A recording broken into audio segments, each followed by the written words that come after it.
वनिता शामराव राठोड, वर्ग 8 ची विद्यार्थिनी आपल्या समोर 2 शब्द सांगणार आहे. त्यापूर्वी मी माझे विषय सांगू इच्छिते की मी ग्रामीण भागातील तांडा वस्तीतील विद्यार्थिनी आहे आणि आमची बोलीभाषा ही बंजारा असल्यामुळे मराठी शब्दाचे उच्चार माझे व्यवस्थित होत नाही. त्यामुळे आपण मला समजून घ्या अशी विनंती करते व माझ्या भाषणाला मी सुरुवात करते.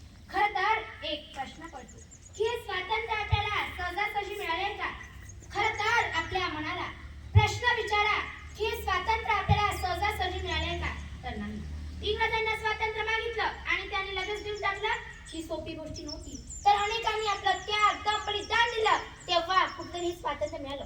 त्यामध्ये पंडित नेहरू असतील, महात्मा गांधी असतील, सुभाषचंद्र बोस असतील, लोकमान्य टिळक असतील, सावरकर असतील, भगतसिंग राजगुरू असतील, अशा अनेकांनी तुरुंगवास भोगला. अनेक जणांनी प्राणांची आहुती दिली तेव्हा कुठेतरी ही स्वातंत्र्य आपल्याला मिळालं. आज आपण आनंदाने अनेक सण उत्सव साजरा करू शकतो, अनेक कार्यक्रम घेऊ शकतो स्वातंत्र्य मिळालं म्हणून. पण हे स्वातंत्र्य आपल्याला सहजासहजी मिळालं नाही. भगतसिंग सुद्धा हसत हसत फासावरती गेले. चाफेकर बंधू सुद्धा हसत हसत फासावरती गेले.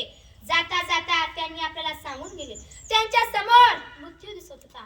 फासावरती आपल्याला जायचंय, परंतु दुसऱ्या बाजूला कुठेतरी अभिमान वाटत होतं की आपल्या बलिदानानंतर या देशाला स्वातंत्र्य मिळेल. पण एक अश्रू डोळ्यातून न काढता ते सांगून गेले की सास थमती गई नब्ज जमती गई, की सास थमती गई नब्ज जमती गई, बढ़ते कदम को ना रुकने दिया, अरे कट गए सिर हमारे तो कुछ गम नहीं, सर हिमालय का न झुकने दिया, मरते मरते कफन साथियों अब तुम्हारे हवाले वतन साथियों, अब तुम्हारे हवाले वतन साथियों. या देशाच्या तरुणांनो, या देशाच्या युवकांनो, आता हा देश तुमच्या हातात आहे, ही मातृभूमी तुमच्या हातात आहे. तुम्हाला स्वातंत्र्य टिकवण्याची गरज आहे, स्वातंत्र्य मिळवण्याची गरज आहे, हे भगतसिंग आपल्याला जाता जाता सांगून गेले.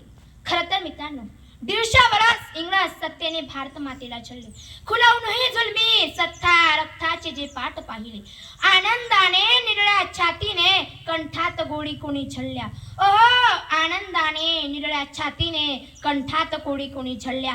वंदे मातरम इन्कलाब मधूनही मातेसाठी फाशी त्यांनी घेतल्या, मातेसाठी फाशी त्यांनी घेतल्या. अनेक जणांनी तुरुंगवास भोगला. आपल्या कुटुंबाचं, आपल्या घराचा विचार न करता या देशासाठी ते समर्पित झाले. म्हणून आपण स्वातंत्र्य झालो. एवढंच नाही तर आपण रोज बातम्या पाहतो, बातम्या वाचतो, टीव्ही वरती अनेक न्यूज असतात की आज एवढे सैनिक शहीद झाले. तेव्हा कुठेतरी विचार येतो, कुठेतरी स्वातंत्र्य मिळवण्यासाठी जेवढे क्रांतीवीर महत्वाचे होते ना, त्या क्रांतीवीराचं बलिदान सुद्धा तितकंच महत्वाचं होतं. अगदी त्याचप्रमाणे आज स्वातंत्र्य मिळवण्यासाठी सीमेवर लढणाऱ्या जवानांचे समर्पण सुद्धा तितकंच महत्वाचं आहे. आपण पाहतो अतिशय उष्ण वाळवंटात, अतिशय थंड प्रदेशात आणि कुठेतरी अतिशय थंड प्रदेशात की ते देशाचे संरक्षण करतात. आज ते तिथे आहात म्हणून आज आपण इथे आहोत, आज ते तिथे लढत आहात म्हणून आज आपण इथे सुरक्षित आहोत. आपली छातीची ढाल ते या ठिकाणी करत आहात म्हणून आपण कुठेतरी सुरक्षित राहू शकतो. ते सैनिक जितके महत्वाचे होते ना, त्या सैनिकाचं बलिदान सुद्धा तितकंच महत्वाचं आहे. आपण कधी विचार केला का, एखादे सैनिक जेव्हा देशासाठी लढण्यासाठी, देशाला सुरक्षित ठेवण्यासाठी सीमेवर जाते तेव्हा त्याच्या कुटुंबाचं, आई मुलाची काय अवस्था होत असेल ना. कधीही नवीन बातमी कानावर पडेल ना, हे कोणी सांगू शकणार नाही, हे कोणी सांगू शकणार नाही. कुठेतरी ते त्याची येण्याची वाट बघत असतात, पण ते मात्र या देशाला सुरक्षित ठेवण्याची वाट बघत असतात. एखादी गोळी छातीतील आर पार जाईल ना, हे कोणी सांगू शकणार नाही. एखादा बॉम्ब, एखादा सुरुंग कुठेही पेरला जाईल, त्यामध्ये अनेक सैनिक शहीद होतात, हे त्यांनाही माहीत नसतात.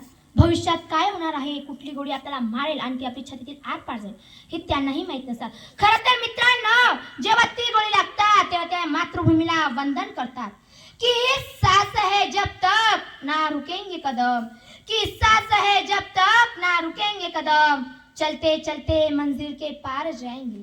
अरे जान प्यारी नहीं है वतन से हमें, कि जान प्यारी नहीं है वतन से हमें, मरते मरते सभी को बता जाएंगे, ए वतन मेरे वतन, ए वतन मेरे वतन. कुठेतरी ते सैनिक सांगून जातात, या तरुणांनो, या देशाच्या युवकांनो, तुमच्या हातात आहे सगळं, तुम्ही या देशाला सांभाळा, तुम्ही या देशासाठी समर्पित व्हा. ते सैनिक आपल्याला सांगून जातात. पण मित्रांनो, क्रांतीवीरांनी आपली प्राणांची आहुती दिली, क्रांतीवीरांनी आपले त्याग दम बलिदान दिलं म्हणून ती खरी देशभक्ती आहेत का? सीमेवर लढणाऱ्या प्रत्येक जण सीमेवरती देशाला शूरवीर खऱ्या अर्थाने ते एक राष्ट्रभक्ती आहेत का? पण आपण आज भारतीय म्हणून एक काम करतो. आजची देशभक्ती किंवा आजचा देशभक्त कोणाला म्हणता येईल याचा विचार आपण केला का? तर नाही. 26 जानेवारी 15 ऑगस्ट येऊन ध्वज फडकवणं, सलामी करणं ही खरी देशभक्ती नाही. मित्रांनो, आज आपण जे काम करतो त्या पदावरती जाऊन आपलं काम प्रामाणिकपणे करणं ही खरी देशभक्ती आहे. मित्रांनो, आपलं कसं आहे, वर्ल्ड कप आलं की आपल्याला आपला भारत देश आठवतोय. भारत आणि पाकिस्तानची मॅच आली की आपल्याला आपला भारत देश आठवते. छान, भारत जिंकला पाहिजे. काही झालं तरी भारत तर जिंकला पाहिजे. अरे दादा, तुला आज वाटतोय काल पण तुझा देश कुठे गेला होता किंवा तू कुठे गेला होता? त्या मॅच मध्ये जर भारत जिंकला तर आपण म्हणतो मेरा इंडिया जीत गया. आपण रोज प्रतिज्ञा म्हणतो भारत माझा देश आहे. या ठिकाणी भारत माझा देश आहे, भारत आपला देश आहे असं सांगितलं नाही. आपली एखादी गोष्टी असते ना त्याला आपण एवढं जपत नाही, कारण ती सार्वजनिक असते. जेव्हा ती गोष्टी स्वतःची असते ना त्या गोष्टीवरती आपण जास्त जीव टाकतो, त्या गोष्टीची आपण जास्त काळजी घेतो. म्हणून म्हणतो भारत माझा देश आहे, भारत आपला देश आहे असं सांगितलं नाही. मित्रांनो, वसंत बापट फारच छान म्हणतात, हा देश माझे याचे भान जरासे राहू द्या रे, जरासे राहू द्या. हा उंच हिमालय माझा, हा विशाल सागर माझा, हा उंच हिमालय माझा, हा विशाल सागर माझा, हा गंगा यमुना शेती धरती बाग बगीचे माझा, हा गंगा यमुना शेती धरती बाग बगीचे माझा, अभिलाषा याची धरिता कोणी नजर वाकडी करिता. जर मित्रांनो या देशाच्या संपत्ती जर कोणी वाकड्या नजरेने जर बघितलं, त्याचे डोळे हातात काढून द्यायची आपल्यामध्ये हिंमत असलीच पाहिजे. अभिलाषा याची धरिता कोणी नजर वाकडी करिता, त्या मुरण आपुले स्फुरण आपुले पाहू पाहू द्या रे, हा देश माझे याचे भान जरासे राहू द्या रे, जरासे राहू द्या. एवढे बोलून मी माझे 2 शब्द थांबते. जय हिंद, जय भारत, धन्यवाद.